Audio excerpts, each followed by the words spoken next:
Long ago in the village of Ndiwo, there appeared a woman so stunning, so full of mystery, that people whispered her name like a secret prayer.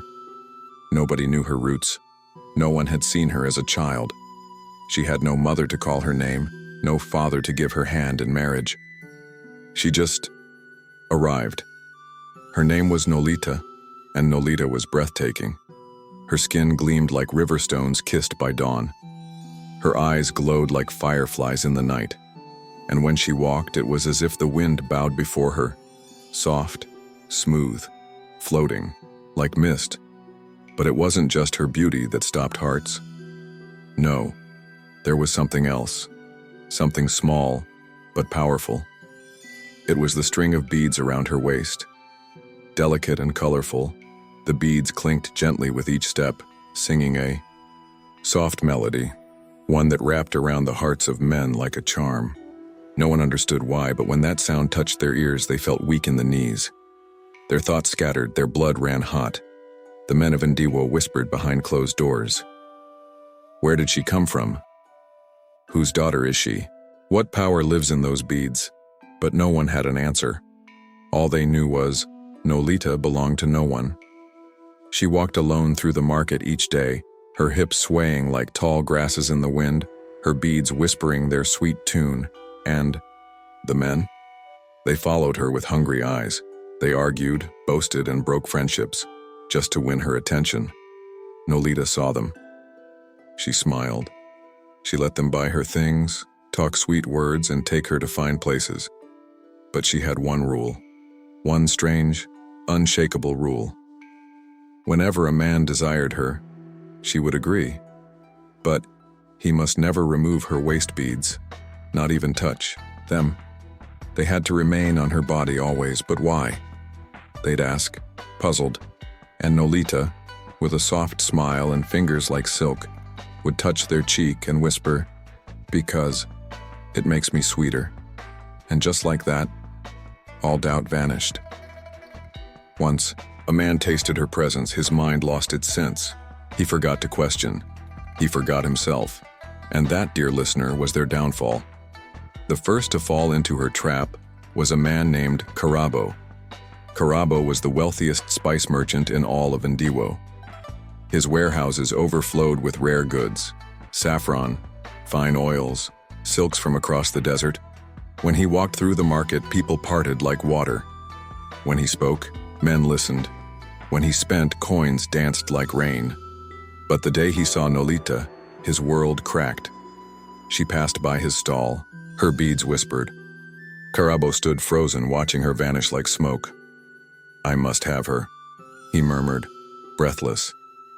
That night, he sent her fine gifts. Beaded necklaces, robes dyed with indigo, perfumes that smelled like paradise. But Nolita sent everything back. The next night, more gifts, and again and again. Still, she refused. Karabo could not eat, could not sleep. His mind burned with her smile, her walk, the music of her beads. At last, he went to her home himself. Nolita, he said, falling to one knee, I will give you anything. Just be mine. Nolita tilted her head, her smile slow and dangerous. Anything? She asked. Yes, he said. She reached out and touched his hand. Her fingers were warm and soft like woven cotton. Then take me home, she said. Karabo's heart nearly exploded. He led her to his estate, grander than any in the land. That night, under the moon's silver gaze, they lay together. He reached for the beads, drawn by their shimmer. His fingers brushed them. They felt alive, cool, buzzing with a strange power. Take them off, he whispered. Nolita smiled, her eyes glowing like embers.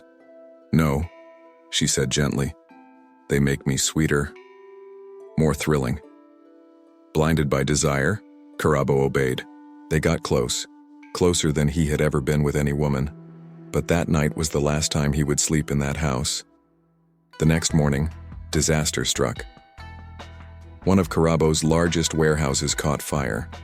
The flames roared like angry lions, devouring everything. Silks, spices, oil, burnt to ashes. Villagers screamed, buckets flew, but nothing could stop the destruction. By sundown, Karabo's empire had crumbled. He stood among the ashes, his robes, soaked with sweat and smoke, his mouth open in horror. "How?" he cried. But the winds offered no answers, and the misfortune had just begun. Before the rooster crowed, a mighty storm tore through the skies over Ndiwo. Winds screamed like spirits, in pain. Trees bowed. Thunder roared. And in the heart of it all, Karabo's grand mansion, the same house where Nolita had once spent the night, collapsed like a sandcastle. By sunrise, Karabo had nothing left.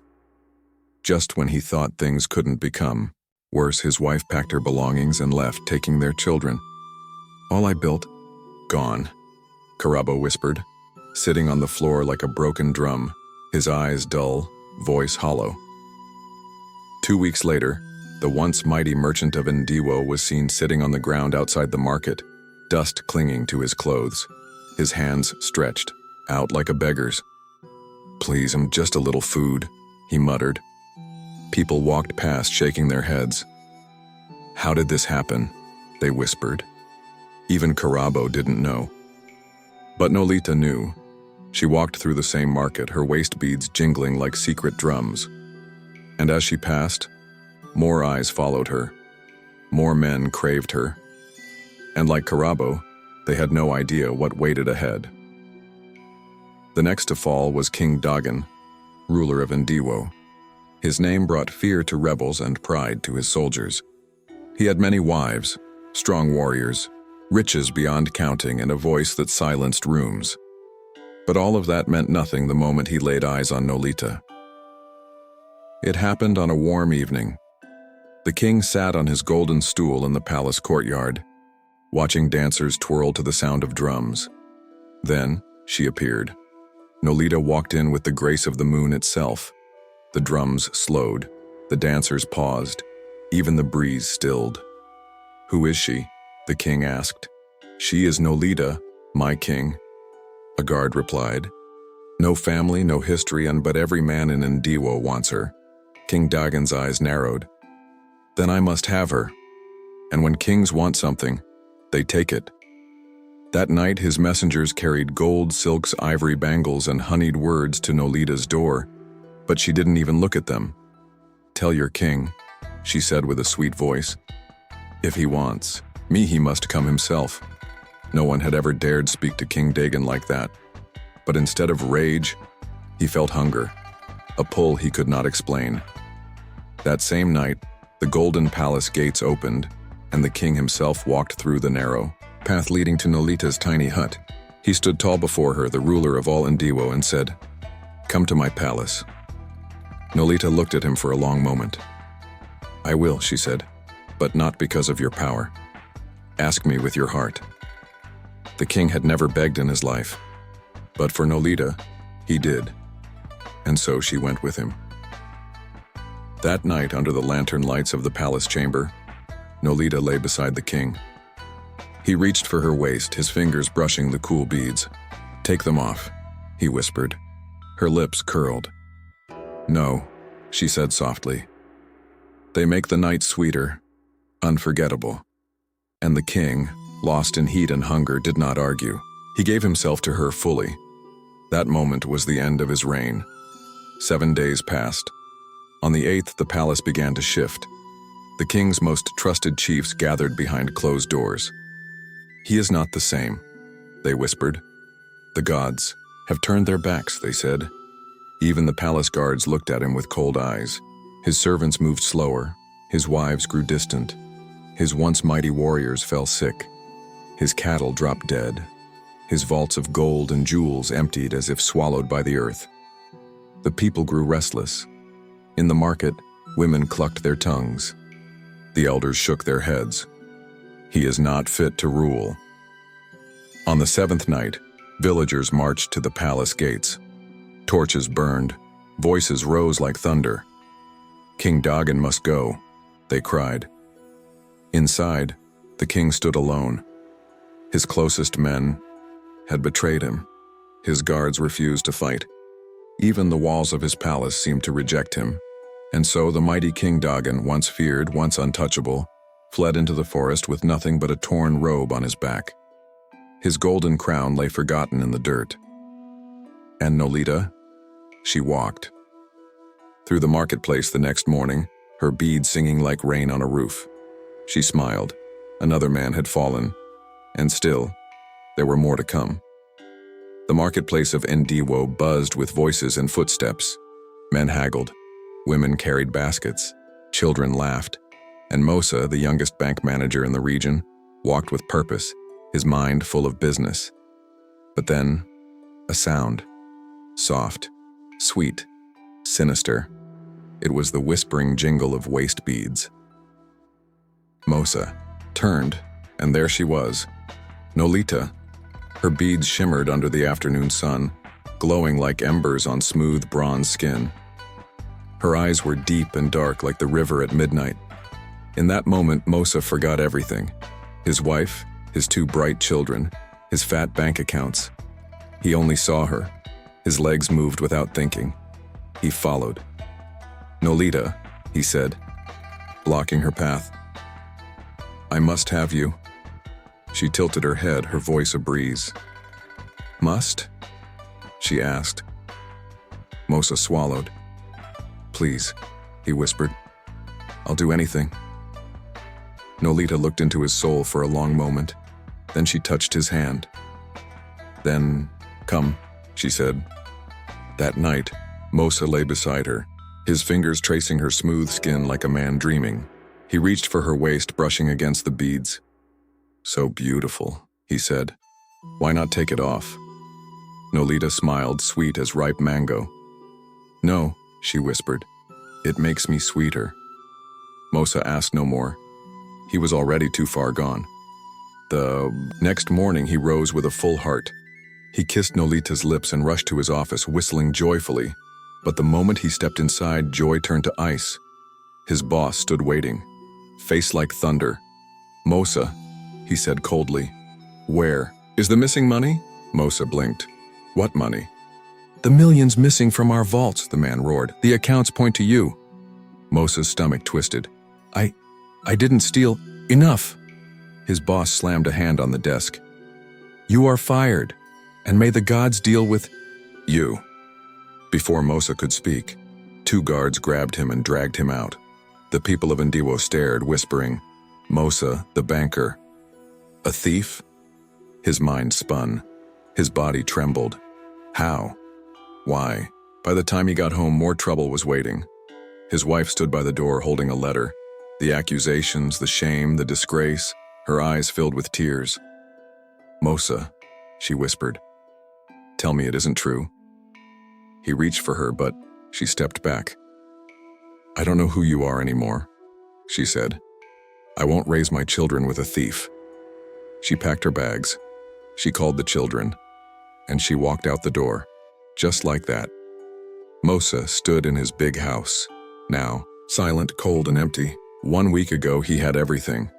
Now nothing. And he never understood why. But Nolita, she knew.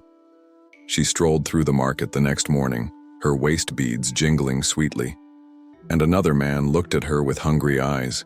She smiled. It was his turn next. The village of Ndiwo was no longer the place it used to be. Men were falling, one by one. Some lost fortunes overnight. Gold, lands, businesses vanished like mist. Some lost their homes.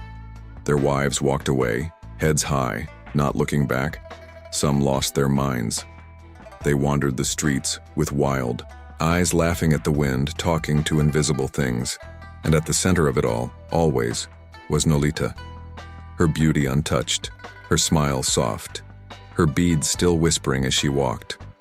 Behind her sweetness hid something darker. Power. 17. Men had been with her. 17 had fallen. The people of Ndiwo began to murmur in fear. "It is a curse," they said. "No woman can be that sweet unless the gods live in her waist." Others nodded, eyes lowered. "She is not just a woman. The women of Ndiwo watched how men crumbled before her. So they began to wear waist beads too, hoping to copy her magic. They walked the market, their beads clicking softly, hoping men would turn. But nothing happened. Their beads were only beads. Their charm was only charm. Only Nolita's beads held the secret. Only she could take. Only she could drain. Only she could destroy. And still, the men did not learn. They saw Karabo, once rich, now a beggar in torn cloth. They saw King Dagon, once mighty, now hiding in the forest. They saw Mosa, proud banker, now jobless and alone. And still they followed her. Still they smiled at her. Still they begged for her attention. Willing to give it all and for just one night. And Nolita? She smiled, because she knew. When Nolita walked past, men stopped breathing. When her waist beads jingled, their hearts raced. When she smiled at them, their fates were sealed. But her journey was not done, because the next man she would meet would change everything. His name was Bako. Bako was not like the others. He feared no gods, felt no shame, and laughed in the face of guilt. He had married 15 wives, and every single one had left him, each catching him with other women. And Bako? He didn't care. If one wife cried, he laughed. If one begged, he walked away. He used women like rappers, one off, another on. So when Bako saw Nolita, he didn't chase her. He didn't send gifts, he didn't flatter her or beg for her hand. He watched, he waited like a hunter. Then one hot afternoon in the heart of the market, Bako stepped in front of her. "I want you," he said, voice low and steady. Nolita tilted her head and smiled. "Then have me," she whispered, running her fingers along his arm. Bako smirked. He had won, or so he thought. That night, in his compound, Nolita lay beside him. Her skin glowed like honey under candlelight. Bako, a man who had known many women, felt something new, something deep, something powerful. He ran his hands over her skin. Then he felt it, the beads, cold, smooth, strange. He frowned. His fingers traced the line again. "Take it off," he ordered. Nolita's lips curled into a knowing smile. "No," she said sweetly. "It makes me sweeter." Bako pulled back. He was no fool. He wasn't blinded by lust like the rest. His eyes narrowed. "No," he said again. "Take it off." Nolita blinked. For the first time, her smile trembled. No man had ever challenged her like this. She leaned in, her breath warm on his cheek. "You'll enjoy it more with it on," she whispered. But Bako didn't move. His eyes were sharp, his face cold. "I don't want you if you can't remove." Nolita's heart skipped. No one had ever said no to her. No one had refused her body. She sat up slowly, her long hair falling over her bare shoulders. Her fingers rested on the beads. But Bako didn't beg, didn't plead, didn't chase. He crossed his arms and leaned back. "Then go," he said. Nolita's eyes darkened.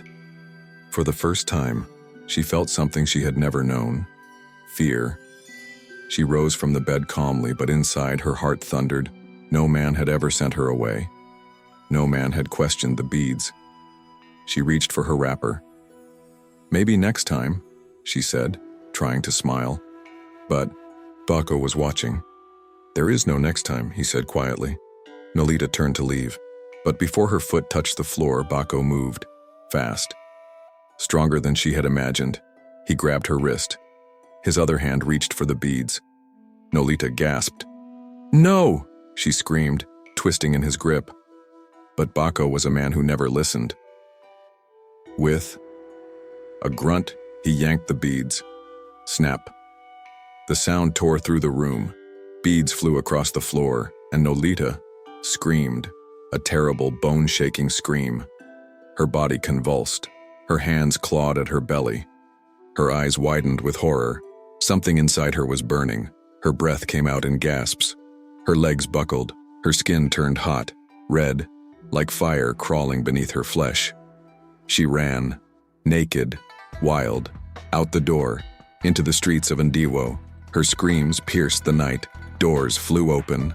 Villagers poured out. Men, women, children. And there she was, the woman they all once worshipped, running through the night, hair wild, body trembling, eyes mad. "Nolita?" someone whispered. They had never seen her like this. Never seen her afraid, never seen her weak. She ran past them, scratching her skin, pulling at her hair. "She's cursed," someone cried. "She's mad," shouted another. Bako stood in his doorway. In his hand he held the broken beads, his face calm, but his mind spinning. He had broken something powerful, and whatever magic Nolita had was gone. Nolita kept running. Her bare feet slapped the ground. Her screams echoed through the village. People ran after her, wrapping cloths around her body, but she pushed them away. Then she stopped. She dropped to her knees. Her hands dug into the earth. Her mouth opened. But what came out wasn't her voice, it was the truth, the one she had buried deep. "I was nothing," she cried, her voice raw. "I was a poor girl, hungry, alone. No father, no mother, no food, no name." The villagers gasped. "I went to my grandmother," she sobbed. "She was a woman of the spirits, a woman feared, a witch." Gasps rippled through the crowd. Some stepped back. Others clutched charms, muttering prayers. "She asked me what I wanted," Nolita wailed. "I told her I wanted riches. I wanted power." She laughed, Nolita said, laughing now herself, a sound twisted and broken. "And she gave me this," she pointed to the broken beads on the ground. They were not just beads, they carried hunger, power, a curse. The people froze, faces pale, eyes wide. "My grandmother told me," Nolita whispered, her voice cracking. "For every man who lay with me, I would take his fortune, his blessings, his strength." 21 men, she cried. "I needed 21. Then I would become the richest woman alive." She lifted her face, her eyes wild. "But Bako, he was supposed to be number 21, she whispered. She clutched her stomach as if trying to hold something inside. "He broke the beads," she sobbed. "He ruined everything. My power is gone." By dawn, she was dressed in plain clothes. No beads, no jewelry, no gold. The people of Ndiwo stood in silence, circling her. Now they understood. Now they knew why their sons, brothers, husbands had fallen. Fear turned to rage. They stared at Nolita with eyes full of fury. The fathers, the mothers, the women who had lost everything because of her. Nolita knelt in the dirt. Her story had ended, but the punishment was just beginning. Her once glowing body now lay in the dust, covered in dirt, shame, and silence. Nolita, who once walked with the wind, now sat trembling on her knees. Her eyes darted around the square, searching for mercy. But there was none. The people of Ndiwo had heard her truth. They had listened to her confession. And now, there was only one thing left to do. A woman stepped forward. She bent, picked up a stone, her fingers trembling. "You ruined my husband," she whispered. The stone flew through the air. It struck Nolita's arm. A man followed. "You made my brother mad," he said. His stone landed on her back. One by one, they picked up stones. One by one, they threw. Nolita screamed, she begged, she wept. But the people did not stop. Stone after stone struck her. Her arms, her legs, her face. She fell. Her body shook. Her cries weakened. The pain swallowed her. The weight of her sins had finally come home. With one final gasp, she grew still, and Nolita was no more. The village of Ndiwo stood around her lifeless body. The broken waist beads lay beside her, shattered, silent. Powerless justice, they said, had been done. But something wasn't right. Even as Nolita's body grew cold, the people felt no peace. Something was missing. They waited. They watched. But nothing returned. And deep inside, they knew. This was not the end. Nolita was gone, but the curse remained. There were no celebrations in Ndiwo, no dancing, no joy, no songs of freedom. The men she had broken were still broken. Karabo, the great trader, still sat in the dust, begging for scraps. King Dagan, once mighty, still wandered in the forest, his crown forgotten. In the mud, Mosa, the proud banker, still walked alone, no wife, no job, no name. The people waited. Maybe now that Nolita was gone, the gods would give back what was lost. Maybe the wind would blow their blessings home again. But days passed, weeks passed, and, still, nothing changed. The curse had not died with Nolita. All that remained was her story. The people whispered it to their children. They told it to their daughters, as a warning.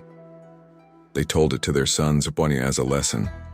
And on quiet nights when the wind swept softly through the trees, some swore they could still hear it, the faint jingle of waist beads. And from that day, the people of Ndiwo learned one truth. Not everything that glitters is gold.